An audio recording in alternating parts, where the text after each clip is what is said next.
अगर महाभारत के चरित्र से उठाकर देखेंगे तो विदुर जी को भी महात्मा कहा गया है। जिन विदुर जी ने कोई चोला नहीं बदला है, जिन विदुर जी ने कोई बाल नहीं बनाए, जिन विदुर जी ने कोई तिलक छापा नहीं करा है, जिन विदुर जी ने केवल नीति की बात करी, जिन विदुर जी ने केवल धर्म की बात करी, जिन विदुर जी ने अपने परमात्मा की बात करी, उसको महात्मा कहा जाता है। महात्मा मतलब जिसकी नाचे आत्मा, वही है महात्मा। जो भीतर से हृदय चित्त को आनंदित धरकर भगवान की अविरल भक्ति में डूबा हुआ हो, भगवान की विरल भक्ति में संजोया हुआ हो, भगवान की विरल भक्ति में जो दिन रात कहीं ना कहीं किसी ना किसी रूप में परमात्मा को पाने का प्रयास कर रहा हो, वो महात्मा कहलाता है। और जो ओरिजिनल महात्मा होता है, जो महात्मा सत्यवादी होता है, वो महात्मा भले आपको देखे ना देखे, महात्मा आपसे मिले ना मिले, महात्मा आपके पास आए ना आए, पर महात्मा एक ऐसा होता है जो जहां बैठा होता है सर्वे भवन्तु सुखिनः की कामना करता है कि पूरा संसार सुखी रहे। इसको महात्मा करते हैं। तो पहले नंबर पर मां,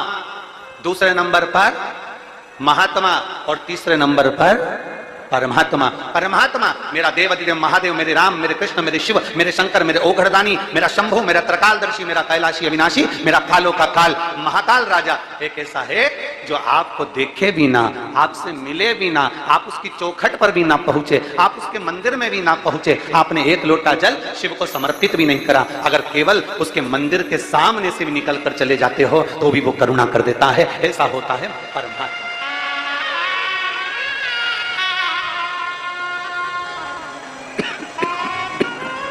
ऐसा परमात्मा तीन है, जो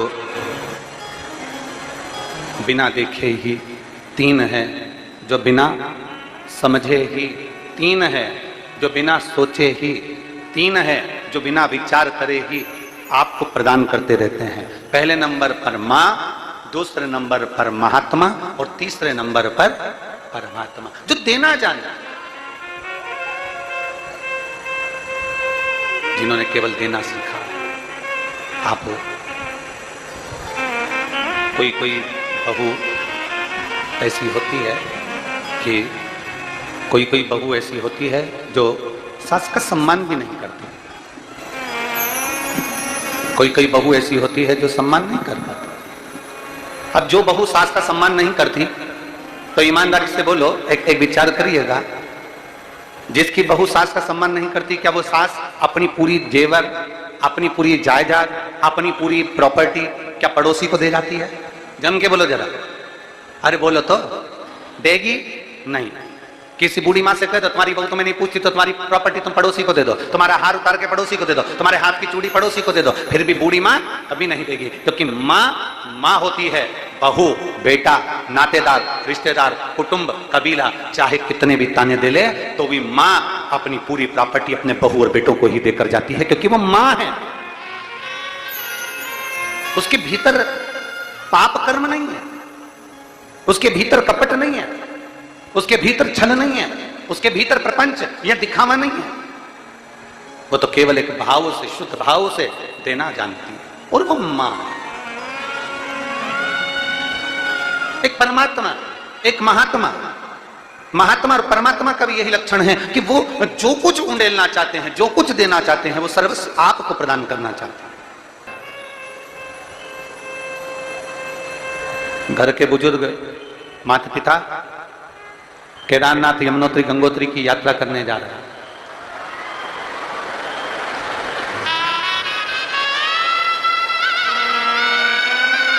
शंभो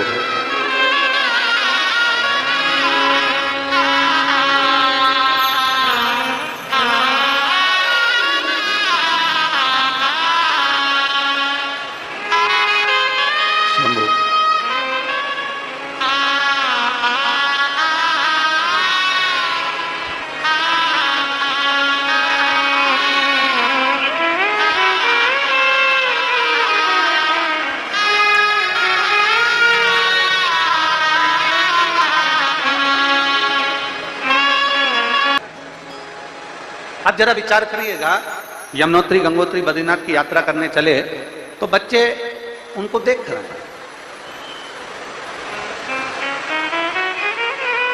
बच्चे उनको देख रहे हैं। एक बच्चा, एक बेटा, एक बहू, एक माता घर की बेटियां, दामाद, बहू, बच्चे जब कहीं यात्रा करने जाते हैं तो घर के जो माता पिता होते हैं ना, घर का जो बुजुर्ग होता है ना, वो कुछ ना कुछ थोड़ा पैसा, थोड़ा सामान निकाल कर अपने बच्चों को दे देते। लो ये थोड़ा पैसा लो, थोड़ा सा धन लो, जाओ जाकर यात्रा, जाओ जाकर थोड़ा घूम आओ, जाओ जाओ जाओ थोड़ी यात्रा करो। पर बुजुर्ग माता पिता जब यात्रा करने जाते हैं, बुजुर्ग माता पिता जब यात्रा के लिए जाते हैं, बुजुर्ग माता पिता जब कहीं जा रहे होते हैं तो वो बच्चों से कमी नहीं करते कि मुझे तुम धन देना, मुझे तुम पैसा देना, मुझे तुम धन देना जिससे मैं यात्रा कर कर आऊं। बुजुर्ग माता पिता जब निकलते हैं तो अपने ऊपर जो उनका भरोसा होता है, अपने ऊपर जो उनका विश्वास होता है, उस भरोसे के साथ, उस विश्वास के साथ वो यात्रा के लिए निकल जाते। एक भरोसे के साथ वो यात्रा के लिए चले जाते, एक भरोसे के साथ, एक विश्वास के साथ वो यात्रा के लिए निकल जाते। शिव कथा कह रही है, शिव महापुराण की कथा कर रही है, माता पिता के आशीर्वाद की जरूरत संसार का प्रत्येक जीव, प्रत्येक मनुष्य, प्रत्येक जीव, संसार में रहने वाला, संसार में रमण करने वाले प्रत्येक जीव को माता पिता के आशीर्वाद की जरूरत होती है। और वह आशीर्वाद कहां काम आता? वह आशीर्वाद किस जगह पर काम आता? शिव महापुराण की कथा कहती है वह आशीर्वाद काम आता है हमारी विपदा की घड़ी में, हमारी विषम परिस्थिति में। एक विपदा की घड़ी में, एक विषम परिस्थिति में वो आशीर्वाद काम आता है। भगवान शंकर का चरित्र कर रहा है, भगवान देवाधिदेव महादेव का संवाद कर रहा है, शिव तत्व कह रहा है। 3 जिसके भीतर ईर्ष्या नहीं है, 3 जिसके भीतर नफरत नहीं है, 3 जो ईर्ष्या और नफरत से दूर हैं। पहले नंबर पर मां, दूसरे नंबर पर महात्मा और तीसरे नंबर पर ये 3 ईर्ष्या से भी दूर है, नफरत से भी दूर हैं, अहम से भी दूर हैं, तीनों। और महाराज शिव महापुराण की कथा कर रही है, भगवान शंकर का संवाद कर रहा है, शिव चरित्र वर्णन कर, देवाधिदेव महादेव का संवाद कर, शिव कथा कह रही है, भगवान ओगढ़दानी का चरित्र कह रहा है। एक बार ब्रह्मा जी के मन में, ब्रह्मदेव के मन में एक संशय उत्पन्न हो, और ब्रह्मा जी के मन में जो संशय उत्पन्न हुआ है, ब्रह्मदेव के मन में जो संशय आया है, ब्रह्मा जी के मन में जो संशय उत्पन्न हुआ है, वो संशय स्वयं भगवान नारायण के पास में जाकर ब्रह्मदेव ने कहा। ब्रह्मा जी स्वयं नारायण जी के पास पहुंच गए और भगवान ब्रह्मा जी ने नारायण जी से जाकर कहा, भगवान विष्णु से जाकर कहा कि मेरे मन में एक संशय है, उस संशय को मुझे मिटाना, मुझे उस संशय को समाप्त करना, मेरे भीतर का, मेरे मन का संशय मिटा दिया, मेरे मन का, मेरे भीतर का जो संशय है वो मुझे समाप्त। स्वयं नारायण कह रहे हैं, नारायण पूछ रहे, ऐसा कौन सा संशय है तुम्हारा, ऐसा कौन सा संशय जो तुम्हारे मन में खल रहा, ऐसा संशय है कौन सा जो तुम्हारे भीतर मन में खल रहा है, वो संशय है कौन सा, कौन सा संशय? ब्रह्मा जी ने कहा मेरे मन का जो संशय है वो संशय केवल एक यही है कि प्रभु आपके द्वारा जन्मा हूं, मेरा प्रागट आपके द्वारा हुआ, मैं आपके द्वारा जन्म लिया हूं, मैं आपके द्वारा प्रकट हुआ हूं, पर मेरा संशय यह है कि मैं आपके द्वारा जन्मा तो हूं, प्रकट तो हुआ हूं, पर आपका जन्म, आपका प्रागट किसके द्वारा हुआ,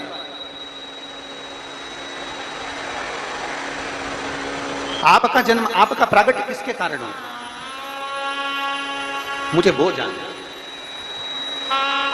और बहुत सुंदर संवाद है महाराज, शिव महापुराण करती है, भगवान देवाधिदेव महादेव का चरित्र कहता है,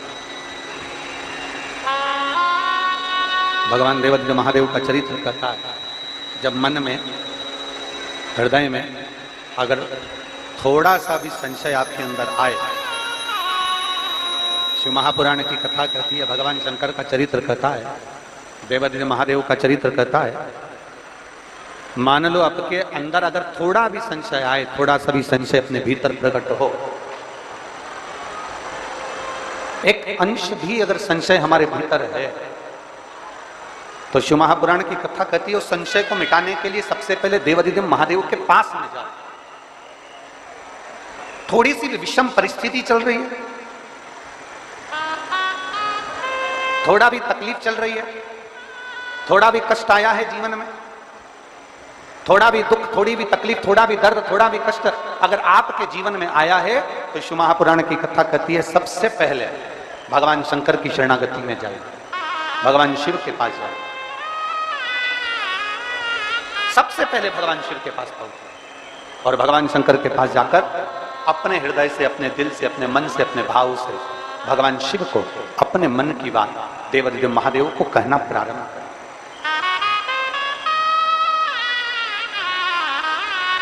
अपने भीतर जो संशय है, अपने भीतर जो संशय उत्पन्न हुआ है, अपने भीतर जो हम संशय में आए हैं, उस संशय को मिटाने के लिए, अपने भीतर के दुख को, अपने भीतर की तकलीफ को, अपने भीतर के कष्ट को मिटाने के लिए कहीं दूसरी जगह नहीं जाए। शिव महापुराण की कथा कहती है अगर जीवन में दुख भी आया है, तकलीफ भी आई है, कष्ट भी आया है, पड़ोसी के यहाँ, रिश्तेदारों को, नातेदारों को, कुटुंब को, कबीले को जाकर कहोगे, वो दुख मिटने वाला नहीं, वो संशय समाप्त होने वाला नहीं, वो तकलीफ समाप्त होने वाली नहीं, वो दुख समाप्त होने वाला नहीं है। अगर जीवन में संशय आया है, जीवन में अगर तकलीफ आई है, जीवन में अगर कष्ट आया है, तो हमें शिव की शरणागति ग्रहण कर लेना चाहिए। एक लोटा जल हाथ में लेकर भगवान शिव से अपने दिल की बात, अपने मन की बात भगवान शंकर को जरूर जाकर कहना चाहिए। अब कल जब कथा हुई, कथा होने के बाद किसी ने एक पत्र दिया था, वो पत्र हम जहाँ राहुल जी अग्रवाल जी के यहाँ, जहाँ हम लोग राहुल रोहित अग्रवाल जी के यहाँ भवन में होटल में ठहरे हैं, वहाँ वो पत्र है। एक पत्र किसी ने भेजा और उस पत्र में उसमें उन्होंने लिखा कि मान लो हम किसी मंत्र को, हम किसी साधना को, हम किसी शब्द को नहीं जानते और हमें भगवान शिव से अपने दिल की बात कहना भी नहीं आती। मान लो हमें शंकर भगवान से अपने हृदय की बात कहना भी नहीं आती, हमें अपने मन की बात भगवान देवादिदेव महादेव से कहना नहीं आता, तब हम क्या करें? तो शिव महापुराण की कथा बड़ा सुंदर बात कहती है कि जीवन में कितनी भी तकलीफ हो, कितना भी कष्ट हो, कितना भी दुख हो, जब हम एक बेलपत्र लेकर भगवान शिव को समर्पित करने के लिए जाते हैं और दिल से, हृदय से, भाव से जब एक बेलपत्र समर्पित करते हैं और एक लोटा जल अशोक सुंदरी पर चढ़ाने के बाद हम देवादिदेव महादेव को जब समर्पित करते हैं, तो ये निश्चित है हमारे दुख, हमारी तकलीफ, हमारे कष्ट को मेरा शंभु काटता जरूर है, ये निश्चित है। बोल बम का नारा है, जरा जम के बोल बम का नारा है, सारी समस्या का हल। जब हमारे भीतर कोई तकलीफ होती है, हमारे भीतर जब कोई कष्ट होता है, हमारे भीतर जब कोई दर्द होता है, हमारे भीतर जब कोई दुख होता है, तब हम देवादिदेव महादेव को एक लोटा जल समर्पित कर कर अपने हृदय की बात भगवान शिव से जरूर करते हैं, जरूर करते हैं। धारण कर कर जब हम शिव के करीब में जाते हैं, एक आस, एक विश्वास, एक भरोसे के साथ जब हम देवादिदेव महादेव के नजदीक में पहुंचते हैं, तो महादेव सुनता है।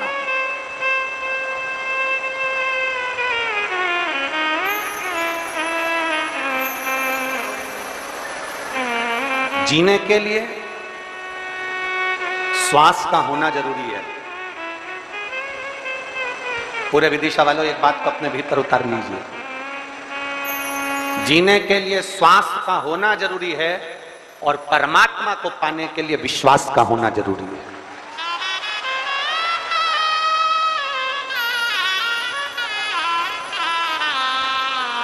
जीने के लिए श्वास चाहिए, जीने के लिए श्वास का होना जरूरी है विश्वास की जरूरत है, तुम्हारे भरोसे की जरूरत है, तुम्हारी दृढ़ता की जरूरत है, तुम्हारे विश्वास की जरूरत है। एक भगत की कथा आती है,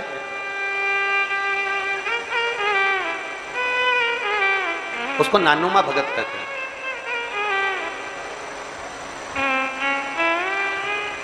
दक्षिण में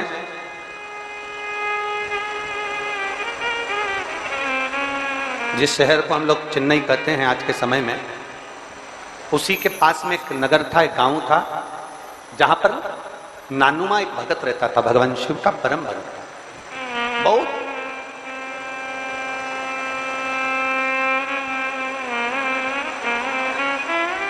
आज आप लोगों की जो विदिशा वालों की ये शिव भक्ति जो देखी है, जो आप लोग बरसते पानी में कीचड़ में बैठकर कथा का रसपान कर रहे हो, तो ये कथा नानुमा भगत की याद आती है कि नानुमा भगत भी आपके जैसा ही था।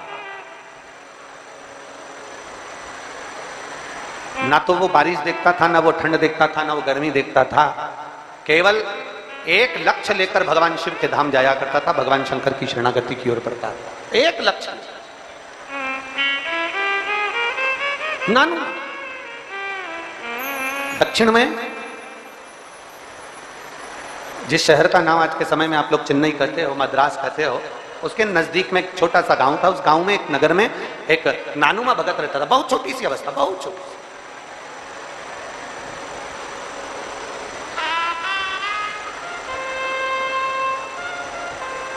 जिसके पिताजी का काम केवल एक था, मछली पकड़ने का जाल बनाना। नानुमा अपने पिताजी के साथ में बैठा रहता, पिताजी को जाल बनाता हुआ देखता, और पिताजी जाल का निर्माण करते, जाल बनाते, तो नानुमा उनको देखता और बड़ा प्रसन्न होता। और धीरे धीरे प्रसन्न होता होता होता होता थोड़ी थोड़ी देर में नाचने लगता। छोटा सा बालक था, 6 वर्ष की आयु थी नानुमा की।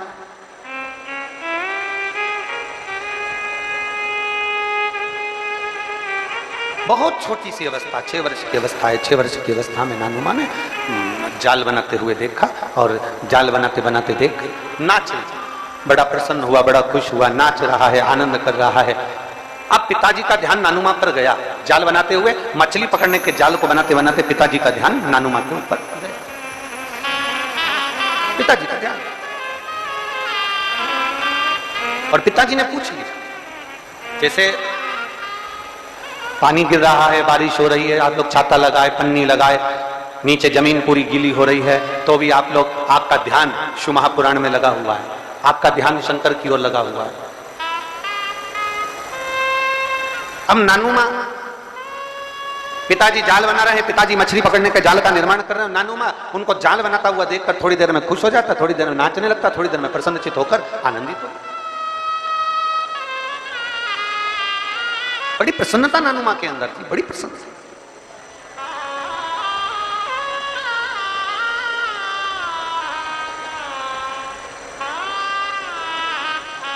पिताजी का ध्यान गया, पिताजी का ध्यान पहुंचा। और बहुत ध्यान देना महाराज, कोई ये मत सोचना कि सियोर वाले गुरुजी हमको नहीं दिख रहे हैं, शिव महापुराण के मंच का, व्यासपीठ का दर्शन हमको नहीं हो रहा है, तो भगवान शंकर की करुणा हम पर नहीं रहेगी। ध्यान देना, जाल बनाने वाला पिता, मछली का जाल बनाने वाले नानुमा के पिता, नानुमा मुस्कुरा रहा है तो पिताजी देख रहे हैं, नानुमा नाच रहा है तो पिताजी देख रहे हैं, नानुमा रो रहा है तो पिताजी देख रहे हैं। भले वो मछली पकड़ने का जाल का निर्माण कर रहे हैं, भले वो जाल का, पर उनका ध्यान और उनका दृष्टि नानुमा के ऊपर बनी हुई है, उनकी दृष्टि नानुमा के ऊपर। ऐसे ही दुनिया के लोग कहते हैं शंकर भगवान समाधि में लीन रहते हैं, शंकर भगवान नेत्र बंद कर बैठे रहते हैं, शंकर भगवान हजारों हजार वर्ष की समाधि में लीन रहते हैं, और भगवान नारायण अपने नेत्रों से दर्शन करते रहते हैं, भगवान ब्रह्मा अपने नेत्रों से दर्शन करते रहते हैं, पर शंकर जी के नेत्र बंद रहते हैं, शिव जी के नेत्र बंद रहते हैं, शंकर भगवान समाधि में डूबे रहते हैं, शंकर भगवान समाधि में लीन रहते हैं। तो कई लोग, कई जिनके मुख में जो आता है, जिनके विचारों में जो आता है, वो कह देते हैं कि शंकर जी की आराधना नहीं करना चाहिए क्योंकि शंकर तो समाधि में डूबे रहते हैं, वो तो देखते ही नहीं है। पर उनको समझाना यह है कि नानू माँ का चरित्र कह रहा है कि नानू माँ के पिता मछली पकड़ने का जाल बनाते हैं और ध्यान नानू माँ पर रहता है। एक पनिहारन पानी को लेकर जाती है, सिर पर हंडे पर हंडा, मटके पर मटका, मटके पर मटका, मटके पर मटका रखती है, चलती जाती है, पड़ोसन से बात करती है, पर ध्यान मटके पर रहता है। एक माँ अपने बच्चे को लेकर बाजार में जाती है, सामान कितना भी खरीदे पर बच्चे पर ध्यान रहता है। एक पिता अपने काम में ध्यान देता रहता है। उसी तरह मेरा ओगढ़धानी भले नेत्र बंद कर कर समाधि में डूबा हुआ हो, पर जो एक लोटा जल चढ़ाता है, मेरे शंकर का ध्यान उस पर बना ही रहता है। मेरे शिव का ध्यान, मेरे शंकर का ध्यान, मेरे शंभू का ध्यान, मेरे ओगढ़दानी का ध्यान, मेरे त्रिकालदर्शी कैलाशी अविनाशी का ध्यान उस पर बना ही रहता है। आप क्या करें? आप कैसे पुकार रहे हो, कैसे आप पुकार रहे हो, कैसे आप शिव के द्वार जा रहे हो, वो सब जानता, वो सब पहचानता, उसके सभी स्मरण।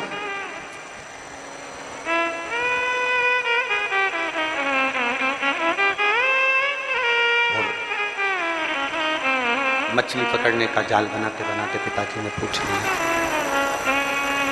मछली पकड़ने का जाल बनाते बनाते पिताजी ने पूछा, नानू माँ तो कभी तो मुस्कुराता है, कभी नाचता है, कभी गाता है, नानू माँ क्या तेरे मन में, क्या तेरे चित्त में, क्या तेरी वृत्ति में चल रहा?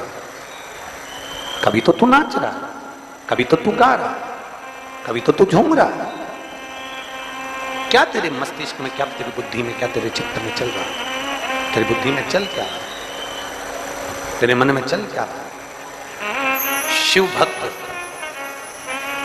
फिर निवेदन करेंगे इस पवित्र व्यासपीठ वेत्रवती शिव महापुराण की कथा से। फिर निवेदन करेंगे, कभी अपनी जिंदगी में कितना भी दुख आ जाए, कभी अपने जीवन में कितनी भी तकलीफ आ जाए, कभी अपने जीवन में कितना भी कष्ट आ जाए, शिव पुराण कहती है अपने दुखड़े को जगत में मत रोना, अपने दुखड़े को अपने पिता महादेव के चरणों में जाकर रो। कितना ही दुख,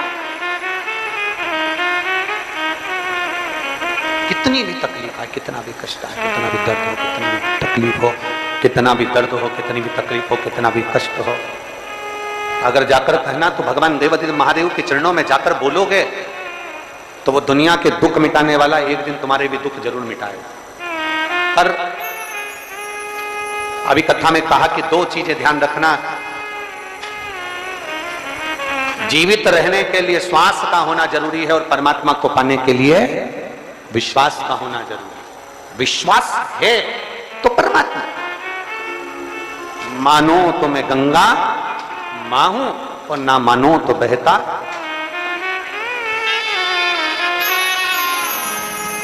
आप मानो तो मैं मां, आप मानो तो मैं गंगा मां, ना मानो तो बहता पानी। आप मानो तो आपके नजदीक में, आपके घर के पास में जो शिवालय है भगवान शंकर का एक छोटा सा शिवलिंग है, मानो अगर दिल से तुमने मान लिया कि ये केदारनाथ है, दिल से तुमने मान लिया कि महाकाल है, दिल से तुमने मान लिया कि भीमा शंकर है, दिल से तुमने मान लिया कि ये मल्लिकार्जुन है, दिल से तुमने मान लिया कि विश्वनाथ है, जिस दिन तुम्हारा मन पर जा, सावन के महीने में जब तुम 2 लोटा जल चढ़ाने के लिए जाओगे,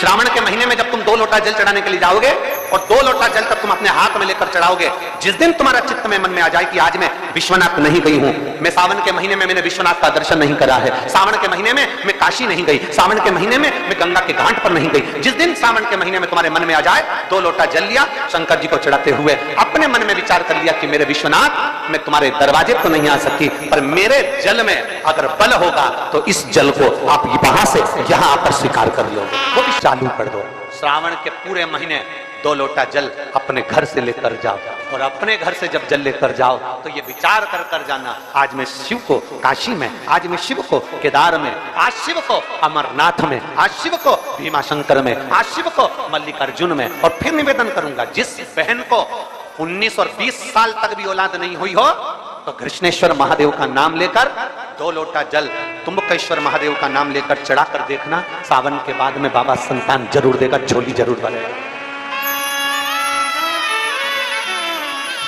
कहीं नहीं जाना, अपने नजदीक में, अपने घर के पास में, अपने मोहल्ले में, अपनी गली में, अपने चौराहे पर, अपने घर के पास में जो शिवालय हो, जो शंकर का मंदिर हो, वहां जाओ, 2 लोटा जल समर्पित करो और फिर निवेदन करूंगा, जल से ज्यादा जरूरी है मेरे भोलेनाथ जी के मंदिर की सफाई करना। अब कीचड़ चालू हो जाएगा, पानी चालू हो जाएगा, सावन का महीना चालू हो जाएगा, अपने साथ एक कपड़ा लेकर जाओ, बाबा के मंदिर को पूरा साफ कर कर, बाबा के शिवलिंग का स्नान कर कर, बेलपत्र निर्माल्य जितना पड़ा है उसको उठाकर कहीं विसर्जन के लिए, किसी नदी तालाब बावड़ी में नहीं, किसी कुएं में नहीं, निर्माल्य तालाब में, नदियों में, बावड़ी में डालने के बाद वो निर्माल्य सड़ता रहता है, नदी नाले का पानी सूखता रहता है, उसमें कीचड़ इकट्ठा हो जाता है, उस निर्माल्य को इकट्ठा करो, गाड़ी में भरो, किसी एक खड्डा खोदकर वहां दबाकर उसकी खाद तैयार करो और बाद में बेलपत्री के वृक्ष के नीचे उसको डालते रहो। पर ध्यान रखना कि निर्माल्य हमें नदी तालाब बावड़ी कुएं में नहीं डालना, उसको एकत्रित करना। शिव के मंदिर की जितनी सफाई कर सकते हो, शंकर के मंदिर को जितना साफ कर सकते हो, शंकर के मंदिर को जितना निर्मल कर सकते हो, उतना करो। अपने मन में एक भाव बना लो, जैसे भगवान विष्णु ने एक भाव बनाया था, सावन के महीने में 108 कमल के पुष्प शंकर जी को दूंगा। पार्वती जी ने भाव बनाया था, श्रावण के महीने में शंकर जी को 2 लोटा जल समर्पित करूंगी। माता सती जो भगवान शंकर की अर्धांगिनी रही, उन्होंने भाव बनाया था, मेरे देवादिदेव महादेव को रिझाने के लिए मैं भगवान शंकर की 108 वृक्ष लता से स्नान कराऊंगी। ये अपने भीतर एक संकल्प अपने भीतर लेना है कि श्रावण के महीने में हमें शिव को कैसे रिझाना है, शंकर को कैसे प्रसन्न करना है, शंकर को कैसे प्रकट करना है, शंकर को कैसे प्राप्त करना है, शंकर को कैसे अपना बनाना है, शंकर को अपने करीब में कैसे लाना है, शिव को अपना कैसे बनाना है, यह अपने ऊपर निर्भर करना है।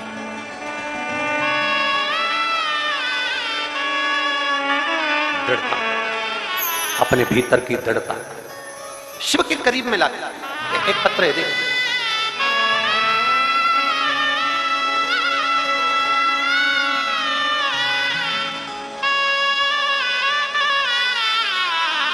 मैं माला पालीवाल जोधपुर राजस्थान से आई हूं, कहीं बैठी हो तो हाथ हिलाइएगा।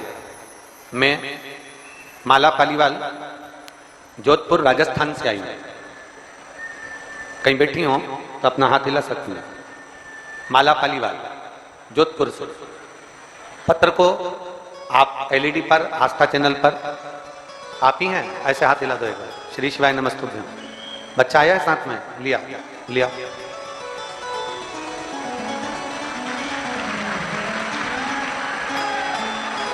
मैं माला पालीवाल, भोलेनाथ का जितना बखान करूं उतना कम है। मुझे मेरे बाबा ने इतना दे दिया कि जितना मेरे बोलने के भी शब्द नहीं। गुरुदेव, कई वर्षों तक तो औलाद नहीं हुई, कई वर्ष तक औलाद नहीं हुई, संतान का सुख नहीं हुआ। जब आपकी कथा सुनना प्रारंभ करा, शिव जी को बेलपत्र चढ़ाना, जल चढ़ाना प्रारंभ करा, सफेद आंकड़े की जड़ का प्रयोग करा, तो बाबा ने मुझको जुड़वा बच्चे तो दे दिए, पर थोड़े समय के बाद वो बच्चे जुड़वा जो हुए थे वो दोनों चले गए। जब जुड़वा बच्चे चले गए तो मन बड़ा दुखी हो गया। हम डॉक्टरों के पास गए, इलाज चलता रहा। डॉक्टरों ने कहा अब तुम्हारे गर्भ से कभी बच्चा नहीं हो सकता। हम लोग अहमदाबाद तक दिखाने के लिए गए, डॉक्टर बोला कि तुम मां नहीं बन सकती।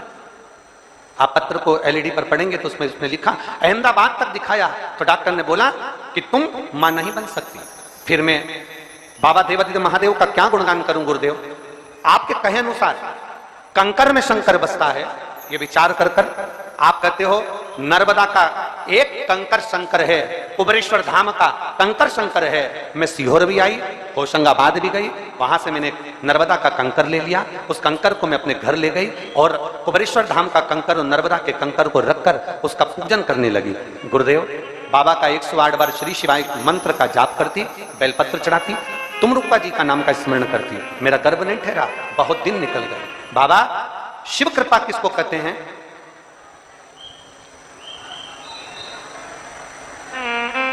तब मेरे गर्भ में दर्द उत्पन्न हुआ, मेरे पेट में दर्द हुआ, तो डॉक्टर को दिखाने गए तो पता चला कि मेरा गर्भ ठहर गया है। और बाबा की कृपा से, क्या करुणा है मेरे बाबा की, जहां अहमदाबाद का डॉक्टर, राजस्थान का डॉक्टर, जोधपुर के डॉक्टर ने मना कर दिया था कि संतान नहीं होगी, मेरे देवादिदेव महादेव ने मुझे संतान का सुख प्रदान कर दिया। ये शिव कृपा, ये शंकर की उदार। मैं माला पालीवाल,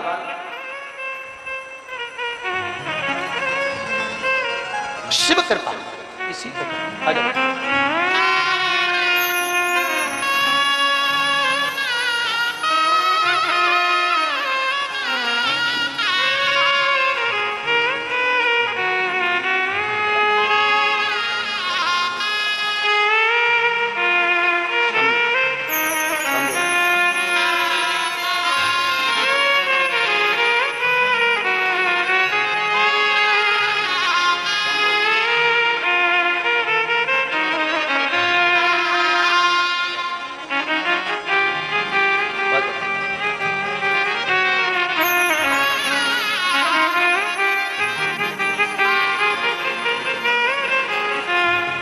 कई वर्षों तक तो संतान नहीं हुई। एक बार संतान हुई, बाबा की कृपा से जुड़मा बोगी दोनों चले गए। आखिरी में डॉक्टर ने मना कर दिया राजस्थान और अहमदाबाद के कि संतान नहीं होगी। तब शिव की आराधना, अकाल मृत्यु वो मरे जो काम करे चंडाल का, काल उसका क्या बिगाड़े जो भक्त हो महाकाल का। शिव की आराधना, शंकर का विश्वास, शंकर पर किया गया भरोसा कभी टूटता नहीं। शिव पर किया गया विश्वास नहीं टूटता। आप क्या, आप लोग इतनी पानी में आए हुए हो, कीचड़ में बैठे हुए हो, छाता लगा लगा कर बैठे हो, जरा आस्था वाले दिखाएं तो कितना पानी भरा पंडाल के अंदर, कितना पानी भरा रोडों पर लोग बैठे हैं। आपको क्या लगता है कि आप यहां से खाली चले जाओगे? आपको लगता है कि खाली चले जाओगे? ये जितने पंडाल में बैठे हो, जितने बाहर बैठे हो, जहां बैठकर कथा सुन रहे हो, 3 महीना इंतजार करना। मेरे बाबा से जो मांग कर आप ले जा रहे हो, बाबा आपको खाली नहीं छोड़ेगा, भर कर जरूर। थोड़ी परीक्षा ले सकता है। पिता को देख रहे, मुस्कुरा रहा, हंस रहा, नानुमा। पिता का ध्यान अपने बेटे पर है।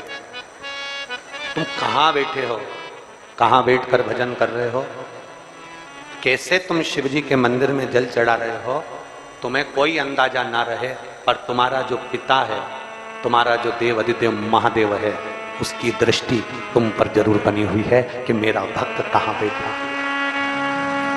मेरा भक्त कहां है, मेरा भक्त कहां बैठा। वो दृष्टि उसकी है। जानना था कि तुम्हें क्या चाहिए, कैसे आए हो, क्यों आए हो, किस लिए आए हो, कैसे आना हुआ, उसके स्मरण में है ये चीज, उसकी चित्तवृत्ति में है ये। ब्रह्मा ब्रह्मलोक में रहते हैं, भगवान नारायण बैकुंठ लोक में रहते हैं, इंद्र इंद्र लोक में रहते हैं। पृथ्वी का तो देव है, देव अधिदेव महादेव है। पृथ्वी का कैलाश पर रहते हैं। एक बहू पूर्णा में रहती है, एक बहू इंदौर में रहती है, एक बहू विदिशा में रहती है। तबीयत खराब हो गई तुम्हारी, कौन सी बहू पहले आएगी? बोलो जम के। इंदौर वाली, पुणे वाली, विदिशा वाली, 3 में से कौन आएगी? विदिशा वाली। भले झगड़ा हो, भले लड़ाई हो, भले कैसी भी हो, भले कुछ भी हो, कितना भी झगड़ा कर ली, और अगर तकलीफ की घड़ी आएगी तो सबसे पहले विदिशा वाली दौड़कर तुम्हारे पास आ जाएगी, आएगी दौड़कर तुरंत। माँ क्या हो गया, पिताजी क्या हो गया, चिंता मत करो, इनको हॉस्पिटल ले जाओ, ये करो वो करो। और जो बाहर है वो तो फोन लगाकर मम्मी को बीपी चेक करा लो, मम्मी की शुगर चेक करा लो। मम्मी का अगर ध्यान रखना है तो दूर से नहीं रखा जाता, रखता पास वाला है। उसी तरह ब्रह्मा ब्रह्म लोक में रहते हैं, भगवान विष्णु बैकुंठ लोक में रहते हैं, इंद्र इंद्र लोक में रहते हैं। और संसार के किसी मनुष्य को जब दुख आता है तो सबसे पहले दौड़कर मेरा काल अधिपति महाकाल आता है, मेरा शिव आता है, मेरा शंभु, मेरा त्रिकालदर्शी आता है। दौड़कर विश्वास, जीने के लिए श्वास जरूरी है और परमात्मा को पाने के लिए विश्वास जरूरी है। अगर विश्वास नहीं तो परमात्मा भी नहीं। विश्वास एक पत्र है।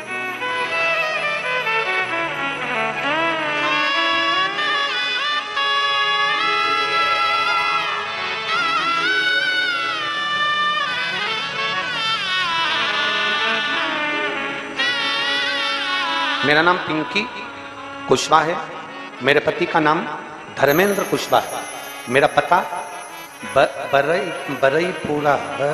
बरईपुरा चौराहा विदिशा। कहीं बैठी हैं तो हाथ हिला सकती हैं, कहीं बैठी हो तो दोनों हाथ ऊपर कर कर ऐसे हिला सकती हैं। आप ही हैं, आ जाओ, बेलपत्र लेकर जाओ, आ जाओ।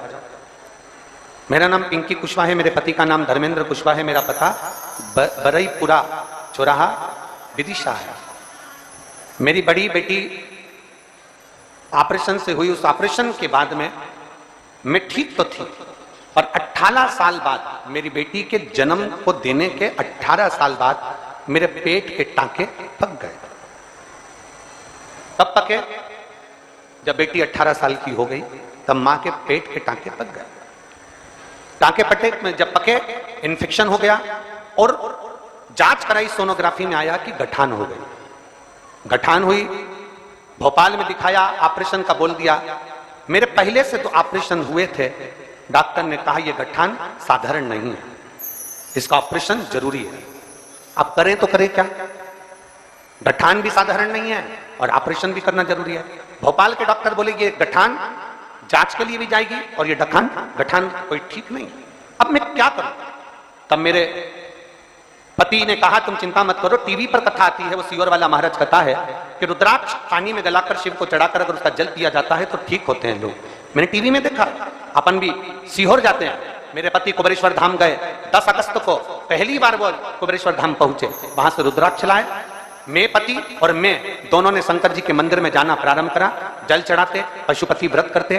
और दूसरी बार 10 अगस्त से जो हमने शंकर का द्वार पकड़ा, 1 महीने के बाद हम फिर भोपाल पहुंचे और भोपाल में जाकर हमने उसी डॉक्टर को फिर जांच कराई। डॉक्टर ने सोनोग्राफी कर कहा तुम्हारी गठान गल गई है और तुम्हें अब ऑपरेशन की जरूरत नहीं है।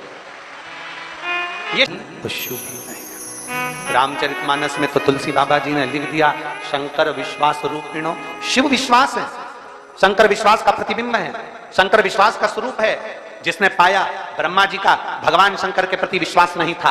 ब्रह्मा जी ने भगवान नारायण से कह दिया आप कहते हो कि आपके पिता शिव हैं, मैं मान नहीं सकता। दोनों ने पर्वत घुमाना प्रारंभ करा, अग्निखंभ प्रकट हो गया, एक शिवलिंग की आकृति प्रकट हो गई, प्रथम शिवलिंग प्रकट हो गया। उस शिवलिंग के चरण का है, शिवलिंग का शीश का है, शिवलिंग के पांव का है, शिवलिंग का मुख का है। देखने के लिए ब्रह्मा और विष्णु दोनों जा रहे हैं। नारायण को मालूम था, मेरे नारायण जी जानते हैं कि भगवान के चरण और शीश देखना कठिन है, अपने पिता का मर्म जानना बहुत कठिन है, अपनी माता का मर्म जानना बहुत कठिन है, अपनी माता की करुणा जानना बहुत कठिन है, अपने पिता की करुणा जानना बहुत कठिन है, बहुत कठिन है। इसीलिए हमारे शिव महापुराण की कथा कहती है स्त्री से आयु नहीं पूछी जाती और पुरुष से उसकी आय नहीं पूछी जाती। क्या नहीं पूछते? जम के बोलो जरा। स्त्री से, किसी नारी से, किसी स्त्री से, किसी महिला से उसकी आयु नहीं पूछी जाती, तुम कितने साल की हो, कितने वर्ष की हो, कितने साल की हो। स्त्री से आयु नहीं पूछी जाती और पुरुष से उसकी आय, उसकी कमाई नहीं पूछी जाती। क्यों? क्योंकि स्त्री से आयु इसलिए नहीं पूछते क्योंकि एक नारी, एक स्त्री कभी अपने लिए नहीं जीती, अपने परिवार के लिए जीती है, इसलिए उसकी आयु नहीं पूछी जाती। स्त्री से आयु नहीं पूछी जाती क्योंकि वो परिवार के लिए जीती है। पुरुष से उसकी आय नहीं पूछी जाती क्योंकि वो अपने लिए नहीं कमाता, अपने परिवार के लिए कमाता है, इसलिए उससे आय नहीं पूछते हैं कि तूने कितना कमाया, कितना एकत्रित करा, कितना कमा कर रखा, कितनी एफडी बनाई, कितना धन एकत्रित करा। पुरुष से नहीं पूछा जाता कि तुम कितना कमा रहे हो, कितना एकत्रित कर रहे हो, कितना जोड़ रहे हो। एक नारी, एक स्त्री से क्या आयु पूछोगे, कितने साल की है,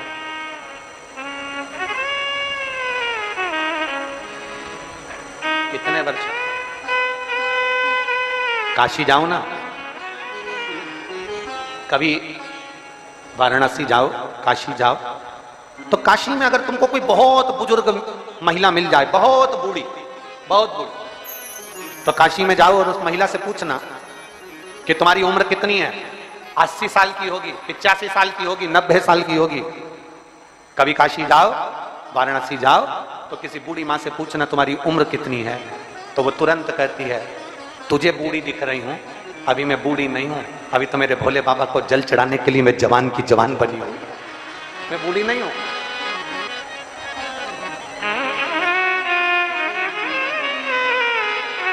अभी मेरी वृद्धावस्था नहीं है, अभी मैं बुजुर्ग नहीं हूं, अभी मैं बूढ़ी नहीं हूं, मेरे बाबा को जल चढ़ाने के लिए अभी तो मेरी शरीर, मेरा पांव चल रहा।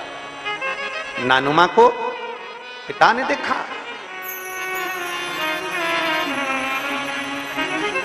नानुमा को पिता ने मुस्कुरा रहा है, हंस रहा। पूछा नानुमा तेरे मुस्कुराने का कारण क्या है, तू क्यों मुस्कुरा, क्यों हंस रहा? कभी नाचता है, कभी गाता है, कभी मुस्कुराता है, कारण क्या है, क्यों मुस्कुरा, क्यों? नानुमा ने कहा पिताजी केवल मेरा एक संशय है, वो आप मिटा दो।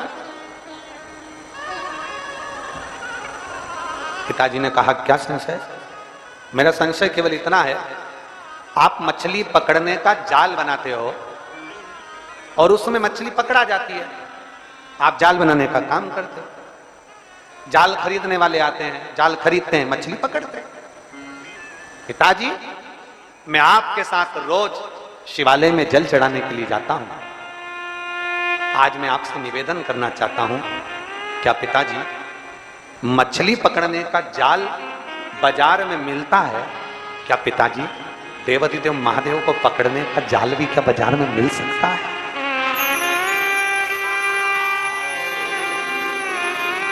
शिव को पकड़ने, शंकर को पकड़ने का जाल क्या बाजार में मिल सकता है? पिता की आंख में से आंसू बहने लगे। जो मछली पकड़ने का जाल बना रहे थे, पिता की आंख से आंसू बह रहे, नेत्रों से नींद बह रही, जल बह रहा। नानुमा, नानुमा, आवाज लगाई। नानुमा दौड़ कर आए, दौड़। पिता ने नानुमा को गले से लगाया। पिता ने नानुमा को जो गले से लगाया, हृदय से लगाते ही पिता ने नानुमा को कहा, मछली पकड़ने का जाल इंसान बना सकता है और उसमें मछली पकड़ सकता है, पर नानुमा, देवाधिदेव महादेव को पकड़ने का जाल इंसान नहीं बना सकता। वो तो शंकर देवाधिदेव महादेव किसी के दिल में आकर बैठ जाते हैं तो वो हृदय के जाल में शंकर को पकड़कर अपने दिल में बिठा लेता है। कोई कोई कोई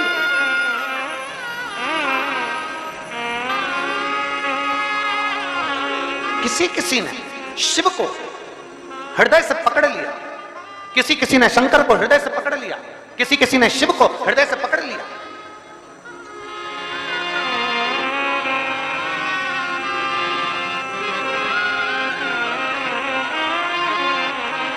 ए भाई, मेरी विदिशा की जीजी और मेरे विदिशा के जीजाओं, मेरी बेटियों, बेटाओं, मेरी माताओं, मेरे भाई, अपने चित्तवृत्ति में उतार कर रखना। जितने आस्था चैनल पर सुन रहे हैं, जितने फेसबुक यूट्यूब पर कथा सुन रहे हो, लाखों की संख्या में आए हुए आप सब शिव भक्त अपनी चित्तवृत्ति में उतार कर रखना।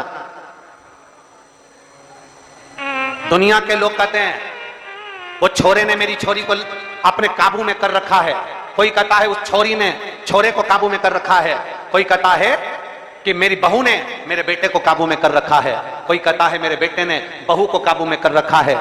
ध्यान रखना, कभी बन सके तो एक बार छाती ठोक कर कहना कि मेरे महादेव ने मुझे काबू में कर रखा। कभी छाती ठोक कर कहना कि मेरे महादेव ने मुझे काबू में कर रखा है। उसके नेत्र की ज्योति से, उसके नेत्र की ऊर्जा से, उसके एक लोटे जल से, उसकी एक बेलपत्र से, उसके रुद्राक्ष से, उसके शंकर की झाड़ू से, बुआरी से, द्वार से मुझे बहुत कुछ प्राप्त हुआ है। उसने काबू में करा। देने वाला तू, प्रदान करने वाला तू, हमारा क्या? तो किसी को देने में तो कमी रखता नहीं। किसको कमी रखी महाराज? रावण को गंज बासुदा, स्वरूप नगर डिपो, मेरा मोबाइल नंबर ये है। आप लोग पत्र को एलईडी पर पढ़ सकते हैं। अगर कहीं बेटी बैठी हो तो बेलपत्र लेने आ सकती हैं। नीतू कुर्मी, गंज बासुदा, स्वरूप नगर डिपो, मेरा मोबाइल नंबर ये है। एक लोटे जल का क्या वर्णन करूं? मैं वर्षा कुर्मी, नीतू की माँ, मेरी बड़ी बेटी नीतू को शुगर की बीमारी हो गई थी। शुगर का लेवल 600 था, इंसुलिन लगने लगा था। गुरुदेव 3 बार 22-10 का लेना पड़ता था इंसुलिन और एक बार 22 का लेना पड़ता था। बच्ची की हालत इतनी गंभीर हो गई थी कि वो उठ नहीं पाती थी, चल नहीं पाती थी, गिर जाती थी। चलते चलते बच्ची गिर जाती थी। कोई रास्ता नजर नहीं आया, तब आपकी कथा सुनना प्रारंभ करी। शिवजी पे जल चढ़ाना, बेलपत्र लाना, उसको खाना प्रारंभ करा और शिवजी पर रुद्राक्ष का जल चढ़ाकर पीना प्रारंभ करा। आज मेरी बच्ची की इंसुलिन बंद हुई और शुगर लेवल में हुई। मैं बाबा को यहाँ धन्यवाद देने के लिए कहीं बैठी हूँ तो हाथ हिला सकती हूँ। एक दूसरा पत्र है। मेरा नाम रीनू सेन है, पति का नाम योगेंद्र सेन है। बड़ी बजरिया टोपपुरा है, टोपपुरा बड़ी बजरिया, तोपपुरा, विदिशा, मध्य प्रदेश का रहने वाला हूं। कहीं बैठे हो तो हाथ हिला सकते हैं, और अपने बच्चे को लाए हो तो व्यासपीठ पर ला सकते हैं। मेरा नाम रीनू सेन है, पति का नाम योगेंद्र सेन है, बड़ी बजरिया, तोपपुरा, विदिशा, मध्य प्रदेश। मेरा मोबाइल नंबर ये है। मेरी शादी को 10 साल हो गए थे और संतान का सुख नहीं था। सारे डॉक्टरों से इलाज करवाया पर संतान का सुख नहीं आया। तब मेरे पड़ोसी ने मुझसे कहा कि एक कथा सीहोर वाला महाराज आया है रायसेन में करने के लिए, तुम रायसेन चले जाओ। हम पति पत्नी रायसेन की कथा को श्रवण करने के लिए गए और वहां बैठकर हमने कथा सुनी। गुरुजी, आप कहते हो पंडाल में बैठकर जो मांगा जाता है वो मिलता है। मैंने रायसेन के पंडाल में बैठकर केवल संतान का सुख मांगा था और मेरे बाबा की कृपा हुई। 10 साल बाद मेरे घर में संतान की प्राप्ति हुई। मैं बाबा को प्रणाम करता हूं। कहीं बैठे हो तो अपने बच्चे को लेकर आ सकते हैं। शिव कृपा, एक विश्वास, एक दृढ़ता, एक भरोसा, एक प्रभु के प्रति समर्पण हमारे भीतर होना चाहिए। एक दृढ़ता, एक भरोसा, एक विश्वास। भगवान नारायण ने कह दिया, भगवान विष्णु कह दिया, मुझे भगवान शंकर के चरण नहीं मिले, शिवलिंग का चरण कहां ढूंढूंगा? शिवलिंग का चरण कहां? नहीं। स्कंद पुराण में सुंदर संवाद कहा गया। स्कंद पुराण का अगर रेवा खंड को हम पढ़ेंगे तो स्कंद पुराण का रेवा खंड कहता है कि भगवान नारायण ने शिवजी के सम्मुख में शिवलिंग की साक्षी में सत्य बोल दिया था। तो भगवान शंकर ने कह दिया था, हे नारायण, आपने मेरे शिवलिंग की साक्षी में सत्य बोला है, आज से आपका नाम सत्य नारायण हो जाएगा और पूरे ब्रह्मांड में सत्य नारायण की पूजा है। पूरे ब्रह्मांड। सुनो, देवादिदेव महादेव कहते हैं, सुनिए नारायण, आपने मेरे शिवलिंग के सम्मुख में सत्य बोला है। घर में जब शुभ आयोजन होगा, घर में जब शुभ शकुन होगा, घर में जब शुभ कार्य किया जाएगा, घर में जब वंश की वृद्धि हो रही होगी, घर में कोई नया मेहमान आ रहा होगा, घर में कोई आतिथ्य हो रहा होगा, कोई नया मुहूर्त हो रहा होगा, तब हे नारायण आप सत्य बोले हो, इसलिए आपकी पवित्र पूजन प्रत्येक घर में पूर्णिमा, अमावस्या, एकादशी, द्वादशी, संक्रांति आदि का दिन आपके इस स्वरूप की पूजन पूरा ब्रह्मांड करेगा और आपको लोग सत्यनारायण भगवान के नाम से पुकारेंगे। बोल सत्यनारायण भगवान की। इसीलिए स्कंद पुराण का रेवा खंड कहता है, इसलिए हमारे यहाँ जब सत्यनारायण भगवान की हम कथा श्रवण करते हैं, प्रथम अध्याय पूर्ण होता है, द्वितीय अध्याय पूर्ण होता है, तो विद्वान ब्राह्मण जन कहते हैं तीसरी रेवा खंडे प्रथम अध्याय। तो ऐसा रेवा खंड में से भगवान सत्यनारायण के सुंदर स्वरूप का वर्णन आता है। शिव महापुराण में से भगवान सत्यनारायण के स्वरूप का वर्णन आता है, भगवान शिव की पवित्र कथा का वर्णन आता है, भगवान शंकर के सुंदर स्वरूप का वर्णन आता है, और भगवान नारायण का एक नाम सत्यनारायण है। भगवान नारायण का एक नाम। किस किस क्या होती है सत्यनारायण जी की कथा? जरा हाथ उठाइए, जम के, जरा जम के। होती है कभी कभी? अरे बोलो तो। महीने, 2 महीने, 3 महीने, 6 महीने, 4 महीने, 8 महीने, 10 महीने, 12 महीने में एक नियम बना लो कि हमारे घर में हम सत्यनारायण भगवान की कथा किसी ब्राह्मण जन को बुलाकर करवाकर यज्ञ ग्यारी करवाकर अपने जीवन को सार्थक बनाएंगे, क्योंकि सत्यनारायण की कथा भी शिव की कृपा के आनंद में होती है। कहते हैं जहां सत्यनारायण की कथा होती है वहां शंकर की भी कृपा नित्य बनी रहती है, क्योंकि शिव ने ही तो उपदेश दिया है।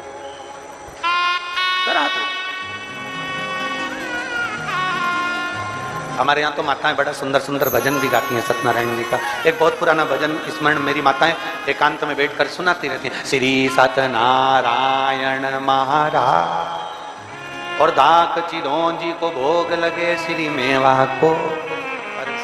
बड़े भाव दिल से पुकार। अब देखिए संवाद का स्मरण करिएगा। मेरे नारायण ने सत्य कह दिया तो भगवान नारायण का नाम क्या हो गया? जम जम के बोले, जरा जम के। सत्य। ब्रह्मा जी सत्य नहीं बोल पाए, ब्रह्मा जी सत्य नहीं कह पाए, ब्रह्मा जी सत्य नहीं बोले। ब्रह्मा जी जब भगवान शंकर के शिवलिंग का शीश का दर्शन कर कर, सिर का दर्शन कर कर वापिस आ रहे थे। तब केतकी के पुष्प को और गौ माता को दोनों को ब्रह्मा जी साथ में लेकर भगवान नारायण ने कहा कि मुझे तो भगवान शंकर का चरण नहीं मिला है, मुझे भगवान शिव का चरण नहीं मिला। अभी जरा विचार करिएगा, ब्रह्मा जी के बुद्धि में भी शंकर जी के प्रति संशय हो जाता, तो क्या साधारण व्यक्ति के बुद्धि में शिव के प्रति संशय नहीं होगा? क्या शंकर जी के प्रति संशय उत्पन्न नहीं होगा? जो तुमसे कह दे कि शंकर पर चढ़ा हुआ जल नहीं पीना, कोई कह दे कि बेलपत्र मत खाना, कोई कह दे कि श्री शिवाय नमस्तुभ्यम मत बोलना, उनको ये सारे पत्र विदिशा के ले जाकर उसके घर पे टांग देना, कहना इसमें फोन लगाकर पूछ लो कि शिव को जल चढ़ाने का प्रमाण क्या है, शिव को चढ़ी बेलपत्र खाने का प्रमाण क्या है।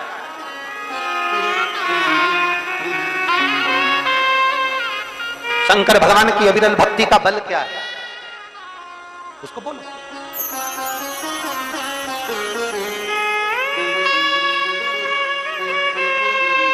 भगवान शिव की कथा श्रवण करने का बल क्या है।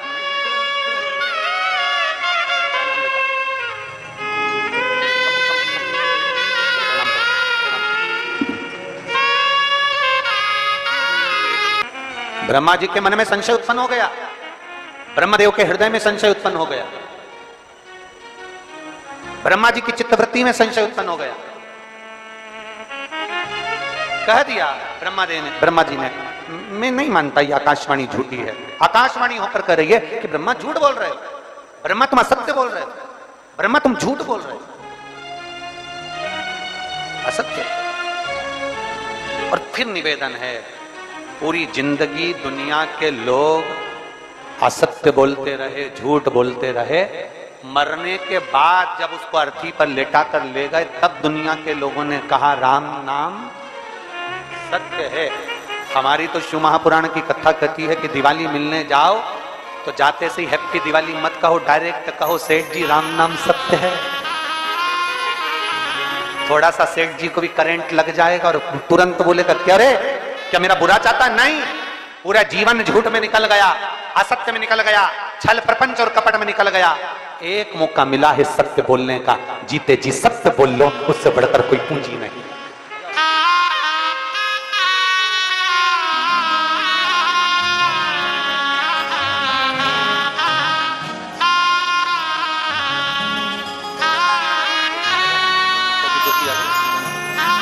ये बेटी है जिसकी शुगर के कारण दोनों आंखें चली गई थी। शुगर के कारण ये देख नहीं पाती थी, खड़ी होती थी तो गिर जाती थी। आज वही बेटी जो इंसुलिन लेती थी एक दिन में 3 बार, 10 का और 22 का एक बार, आज बाबा की कृपा से खड़ी भी है और उसकी आंखों की ज्योति भी बाबा ने वापस दे दी। का जीवन जी ब्रह्मा जी ने झूठ कह दिया, केतकी के फूल ने झूठ बोल दिया, गौ माता ने झूठ बोल दिया। शंकर भगवान ने केतकी के फूल से कहा सारे देवताओं पर चढ़ेगा पर शिव पर कभी नहीं चढ़ेगा, कभी नहीं।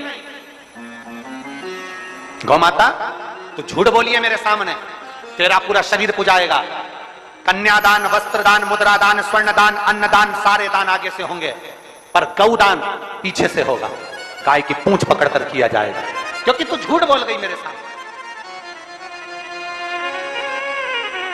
सारे देवताओं की परिक्रमा आगे से पर गौ माता की परिक्रमा पीछे से होगी। गाय की परिक्रमा आगे से नहीं होती, पीछे से चालू होकर पीछे विराम होती। तू झूठ बोल गई मेरे सामने। गौ माता तू जगत की मां कहलाती है, गाय माता भी कहती है मुझे क्षमा कर, मेरे मुख से झूठ निकल गया। केतकी का फूल कहता है क्षमा करिए, मेरे मुख से झूठ निकल गया। ब्रह्मा जी क्षमा नहीं मांगते, क्षमा नहीं। ब्रह्मदेव कह रहे हैं कि आकाशवाणी झूठी है, आकाशवाणी झूठी। भगवान शंकर ने अपने तुरंत पैर का नख तोड़कर फेंका, काल भैरव प्रकट कर लिया। काल भैरव को आज्ञा करी ब्रह्मा का सिर काट दो, जिस मुख से वो झूठ बोल रहा। जिस मुख से वो झूठ बोल रहे।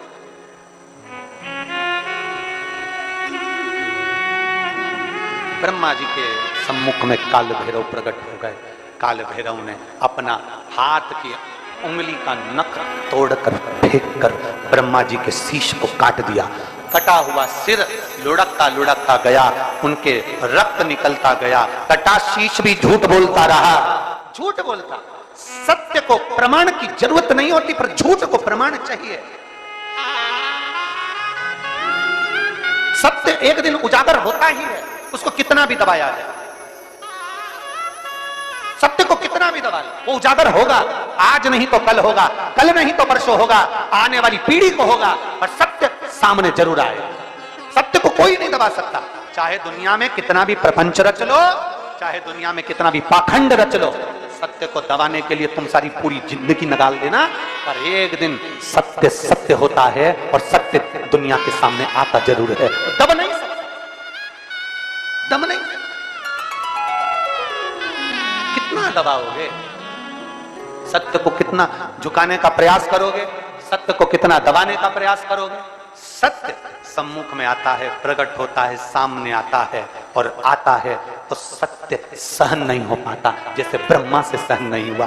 भगवान ने कह दिया शीश काट दो ब्रह्मा जी का, क्योंकि इनसे सत्य सहन नहीं हो रहा। काट दिया शीश, लुढ़कता गया, लुढ़कता गया। कर्मनाशा नदी प्रकट हो गई, जो आज भी उत्तर प्रदेश में बहती है। कर्मनाशा नदी भारत की भूमि की वो नदी है जिसके तट पर उत्तर प्रदेश की गवर्नमेंट ने बड़े बड़े बोर्ड लगा कर रखे हैं, ये कर्मनाशा है, इसमें हाथ ना लगाइए, ये कर्मनाशा है, इसमें अगर कोई इसके पानी का छींटा भी लग जाता है तो 7 पीढ़ी में किया गया पुण्य छिन्न हो जाता है। ऐसी कर्मनाशा नदी जिस पर पक्षी भी अपनी चोंच में जल नहीं भरता, जिस नदी का जल एक श्वान भी नहीं पीता, वो कर्मनाशा आज भी बहती है और बड़े बड़े बोर्ड लगे हैं। इस कर्मनाशा नदी का स्पर्श ना किया जाए। विद्वान, चतुर, संत, साधु, सन्यासी, तपस्वी उस कर्मनाशा नदी को कभी पार भी नहीं करते, क्योंकि कर्मनाशा के जल का छींटा लग गया तो हमारी पीढ़ी दर पीढ़ी में किया गया पुण्य समाप्त हो जाता है। कर्मनाशा आज भी, जो ब्रह्मा जी के रक्त से बनी और ब्रह्मा जी का शीश कटकर जब गिरा, भगवान नारायण ने देखा, प्रभु कृपा करिए, शिव कृपा करिए, शंकर करुणा करिए।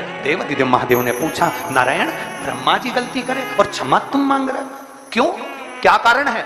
भगवान नारायण कहते हैं, प्रभु आप क्षमा की मूर्ति हो नाथ, भोले शंभु, त्रिकालदर्शी, कैलाशी, अविनाशी, आप शांता कारम हो, आप कर्पूर गौरम हो, आप करुणा कारम हो, आप सहज सरल शांत और अपनी चित्तवृत्ति में कैलाश की शीतलता को अपने हृदय में रखने वाले हो, इसलिए आप नम्र हो, आप क्षमा कर सकते, आप क्षमा कर सकते। महाराज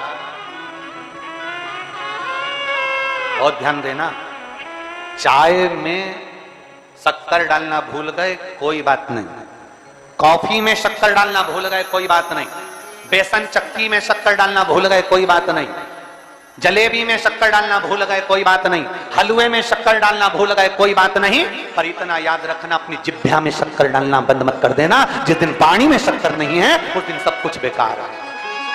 अपनी वाणी में शुगर को मिला लो, अपनी वाणी में मिठास को मिला लो, अपनी वाणी में नम्रता को मिला लो, अपनी वाणी में जिस दिन तुमने मिठास को देना बंद कर दिया उस दिन सब बेकार है, सब बेकार, सब कुछ बेकार। चाय में शक्कर नहीं होगी चल जाएगा, चाय में मिठास नहीं होगी चल जाएगा, कॉफी में मिठास नहीं होगी चल जाएगा, हलवे में मिठास नहीं होगी चल जाएगा, बेसन चक्की में मिठास नहीं होगी चल जाएगा, नुक्ती में मिठास नहीं होगी चल जाएगा, गुलाब जामुन में मिठास नहीं होगी चल जाएगा, पर वाणी में अगर मिठास नहीं है तो पूरी जिंदगी नरक सा जीवन निकल जाएगा। चाहे तुम बड़े से बड़े औधे पर बैठ जाओ, बड़े से बड़े पद पर बैठ जाओ, बड़े से बड़े औधे पर पद पर, चाहे संत साधु सन्यासी तपस्वी साधक उपासक बनकर बैठ जाओ, अगर आपकी वाणी में मिठास नहीं तो परमात्मा भी आपको प्रसन्न नहीं, परमात्मा भी आपकी ओर अग्रसर नहीं। अपनी वाणी में मिठास डालिए और वाणी ऐसी बोलिए जो मन का, जम के बोलो रे विदिशा वालों, वाणी ऐसी बोलिए जो मन का आपा खोए। पर आज के जमाने में वाणी ऐसी बोलिए जो जम के झगड़ा होए, पर उससे मत बोलिए जो तुमसे तगड़ा होए। आज का जमाना उल्टा है, आज लोग वाणी भी ऐसी बोलते हैं, ऐसी वाणी बोलेंगे जिससे झगड़ा उत्पन्न हो जाए, ऐसी वाणी बोलेंगे जिससे लड़ाई उत्पन्न हो जाए, ऐसी वाणी बोलेंगे जिससे कहीं ना कहीं विवाद उत्पन्न हो जाए, कहीं ना कहीं। एक टीचर ने बच्चों से पूछा, तुमने कभी किसी पर दया करी? तुमने कभी किसी कोई अच्छा पुण्य का कार्य किया? एक बच्चा खड़ा हुआ, गुरुजी मैंने पुण्य का कार्य किया। कौन सा पुण्य का कार्य? गुरुजी, एक महिला, एक स्त्री सब्जी लेके घर जा रही थी, मैंने उसके पीछे कुत्ता छोड़ दिया। गुरुजी ने पूछा यह कौन सा पुण्य का कार्य? गुरुजी वो कुत्ते के चक्कर में जल्दी पहुंच गई, मैंने उसका टाइम बचा दिया। इसको पुण्य नहीं कहेंगे, इसको पुण्यता नहीं कहेंगे कि किसी के सब्जी लेने जाने पर कुत्ता छोड़ दो ये पुण्यता हो जाए। नहीं महाराज, शिव महापुराण की कथा कहती है भजन करो, कीर्तन करो, मंत्र जाप करो, नाम जाप करो, आराधना करो, सेवा करो, शिव मंदिर में जाकर चाकरी करो, शंकर जी के मंदिर में झाड़ू पोछा लगाओ, शिव मंदिर में जाकर जल चढ़ाओ। परंतु शिव पुराण की कथा कहती है अपनी वाणी को संयम में रखना, कहीं इस जिह्वा से किसी का दिल ना दुख जाए, इसका स्मरण अपनी जिंदगी में धारण कर कर रखना। ये पुण्य नहीं कि कुत्ते को पीछे छोड़ दो कोई जल्दी घर पहुंच गए, इसको पुण्य कहेंगे? नहीं, इसको पुण्यता नहीं। अपनी वाणी में नम्रता लाइए, अपनी वाणी में मिठास लाइए। चाय में शक्कर नहीं है कोई बात नहीं, पर अपनी जिह्वा में मिठास होना जरूरी। मिठास बहुत। अच्छा, मैं यहाँ पर बहुत सारी बुजुर्ग माताएं बैठी हैं, मैं उनसे एक प्रश्न करूं, मेरी माँ जरूर बोलेंगी और मेरे बुजुर्ग अगर कोई भाई लोग बैठे हैं उनसे भी कहूं अगर वो भी बोलेंगे। ईमानदारी से बताना, पहले के जमाने में शुगर की बीमारी होती थी? अरे बोलो तो जम के, नहीं होती। हमारे यहाँ नाथद्वारा में सबसे ज्यादा मीठा, हमारे भगवान राम के मंदिर में, कृष्ण के मंदिर में, हरि विठल के मंदिर में, पांडुरंगा के मंदिर में, तिरुपति के मंदिर में, हमारे ठाकुर जी की हवेली में, तुम अगर मौका लगे तो नंदवाना में श्रीनाथ जी की हवेली है, विदिशा में भी, वहां पर भी जाकर अगर थोड़ा सा प्रसाद मुखिया जी से लोगे ना, मांगोगे ना, तो उस प्रसाद में भी खाकर देखना, वो भी चौगना मीठा होता है। हमारे यहाँ मीठा खाने की परंपरा रही है। हमारे यहाँ इतना मीठा खाते थे, इतना मीठा खाते थे कि जब चाय पीते थे तो होठ चिपक जाते थे, इतना मीठा खाते थे पहले के समय में। और चाय आज के जमाने में तो इतनी सी पीते हैं, पहले बुजुर्ग लोगों को थाली में उंडेल कर हिलाकर थाली से पी जाते थे, है इतनी चाय पीते थे। तो शुगर की बीमारी होती थी? नहीं। आज के समय में इस घोर कलयुग में शुगर की बीमारी हो रही है। उसका कारण केवल इतना है, पहले के लोग मीठा खाते थे तो मीठा बोलते थे, वो शुगर का लेवल बराबर रखते थे। आज के जमाने में लोग मीठा खाते हैं पर जीवान से शुगर निकालते नहीं है, इसलिए नस में चली जाती है और शुगर हो जाती है। शुगर के लेवल को बराबर रखना है तो जितनी शुगर खाओ उतनी अपनी जीवान से निकालते जाओ, निकालते जाओ। पर आज के जमाने में शुगर निकलती नहीं है। बहू इतना कड़वा बोल देती है कि शुगर अंदर की अंदर रह जाती है, सास इतने ताने दे देती है कि शुगर अंदर की अंदर रह जाती है, लेवल बराबर नहीं हो रहा। हमारा निवेदन है रे विदिशा वालों, ओ मेरी जीजियों और मेरे जीजाओं, इतने प्रेम की वाणी बोलिए, इतनी मीठी वाणी बोलिए कि शरीर की शुगर का लेवल बराबर चलता रहे और किसी को शुगर नहीं। अपनी वाणी ब्रह्मा जी ने दी, असत भगवान नारायण कह रहे हैं आप कृपा करें, आप कृपा करें, आप आता। अगर शिव करुणा ना करते तो कौन इस बरसते पानी में आता? अगर शिव करुणा ना करते तो इस कीचड़ में कौन बैठता? आपको अगर 500 का लिफाफा भी मिले ना तो तुम कीचड़ में ना बैठो। सबके रिश्तेदार के घर में शादी हो ना तो तुम उसके घर में बरसात में ना जाओ। पर मेरे बाबा की कथा में तुम क्यों आ रहे हो? क्योंकि वो करुणा करने वाले ने तुम्हारा हाथ पकड़ रखा है, वो कृपा करने वाले ने तुम्हारा हाथ पकड़ कर रखा है। ये एक बहन ने ट्रे भेजी है, ट्रे नहीं पत्र है, ठीक है।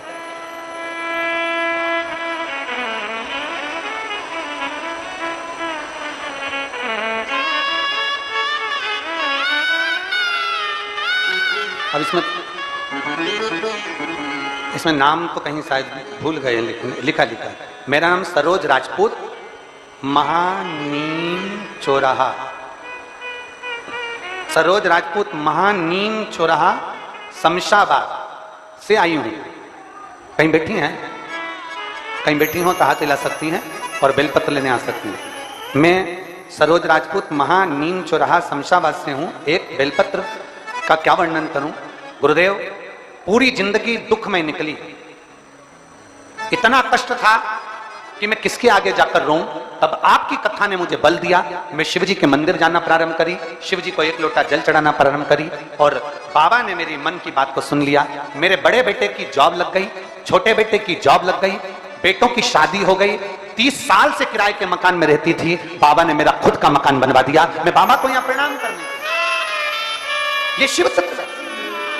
मेरे बड़े बेटे की जॉब नहीं लग रही थी, मेहनत कर करके परेशान हो गया, छोटा बेटा परेशान हो गया, तब बाबा ने मेरे को खुश कर दिया, मेरे सारे दुख के दिन समाप्त कर दिए।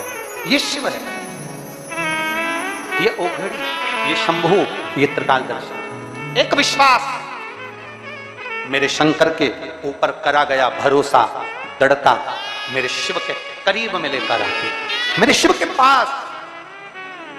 और बोल बम का नारा है, जरा जम के बोलो, बोल बम का नारा है, सारी समस्या का हल। पर सावन में एक लोटा नहीं, जरा जम के बोलो, 2 लोटा जल मेरे देवाधिदेव महादेव को समर्पित।